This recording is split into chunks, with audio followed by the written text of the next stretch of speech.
السلام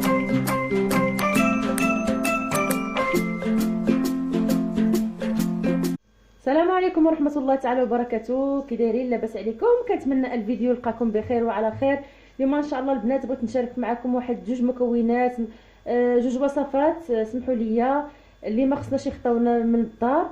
البنات هاد الوصفات رائعين بزاف بزاف بالنسبه اللي عند الوليدات هكايا. بالنسبه دابا ان شاء الله كما كتشوفوا وقت البرد داخل ان شاء الله، وحتى التقلب ديال هاد الجو هدايا هاد الايامات بزاف الناس ديال اللي مرض بهاد الجو هكا تيكون في بالنهار سخون وفي الليل تيكون البرد.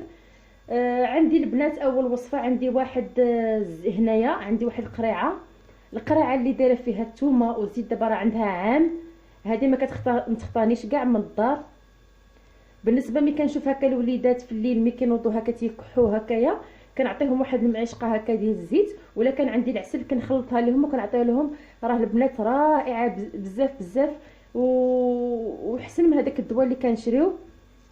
وكما كتعرفوا الثومه راه فيها فوائد كثيره، والزيت البلديه كنشد البنات الثومه كنجيبها مزيان، كنغسلها مزيان، كنخليها بالقشره ديالتها وكنشفها مزيان، وكنخليها حتى كتنشف مزيان، وكنمسحها بواحد المنديل وكنحطها في واحد القرعه وكنكب عليها الزيت البلديه صافي، وكنخليها البنات كنساها كنخليها حتى داك الثومه كترقد ليا مزيان. وكما قلت لكم هاد المكونين جوج ما خصناش حتى هما يخطاونا كاع من الدار بالنسبه اللي عند الوليدات، بالنسبه للكبير ولا الصغير. وثاني وصفه البنات رائعه جدا لانني انا جربتها في راسي. ما خليت شربت الدواء وما دار لي حتى حاجه. وبالنسبه للبنات هذه الوصفه ساعدتني بزاف بزاف بزاف. كان ضربني البرد هكايا وفيا الكحه، ودرتها البنات واحد السيمانه بقيت متبعاها. رائعه جدا البنات. هذا المكون البنات اللي عندنا عندي هنا غير العسل، وعندي زرعه الكتان، وعندي الحليب. كما كتشوفوا انا سخنت الحليب مزيان وغطيته باش يبقى ليا سخون، حليب عادي. بالنسبه للبنات اللي عندكم العسل الحر ديروه، ما عندكمش العسل الحر بلاش. انا مهم اللي ضروري هو زرعه الكتان. بالنسبه للبنات اللي ما كيشربش الحليب يدير غير الماء دافي.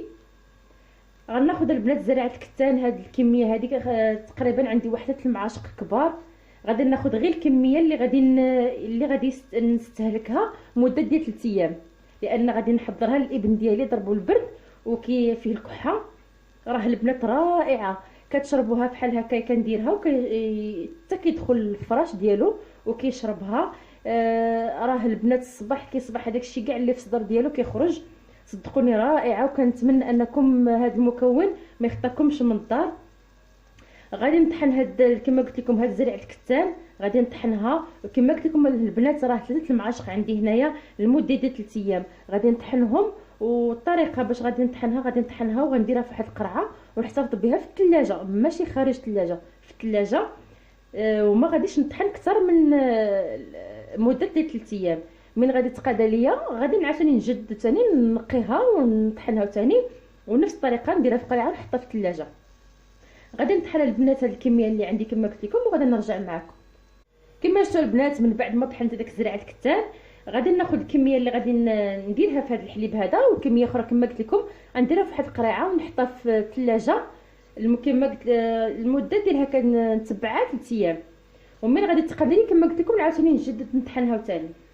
غناخذ البنات الكاس الحليب ديالي راه سخون بزاف. بالنسبه لهاد الطريقه ما ديروهاش بالنهار، ضروري بالليل متى يدخلوا الوليدات هكا في الفراش، ولا بالنسبه حتى للكبار حتى يدخلوا للفراش. غادي ناخذ واحد معشقه عامره ولا 2 معشقات بهذه الطريقه. راه ما فيها حتى راه لذيذه بزاف. ملي كتكون مع الحليب كتكون لذيذه. غادي ناخذ واحد المعشقه ديال العسل حتى هي معشقه، وغادي نحرك مزيان، وغادي نعطيوها هكا لوليداتنا يشربوها. كما قلت لكم يكون الحليب دافي يكون سخون وهما في الفراش هما كيشربوا، لانه يتغطاو لان هكا غادي يعرق وفي نفس الوقت راه الصباح البنات داكشي كاع اللي في الصدر كله تيخرج.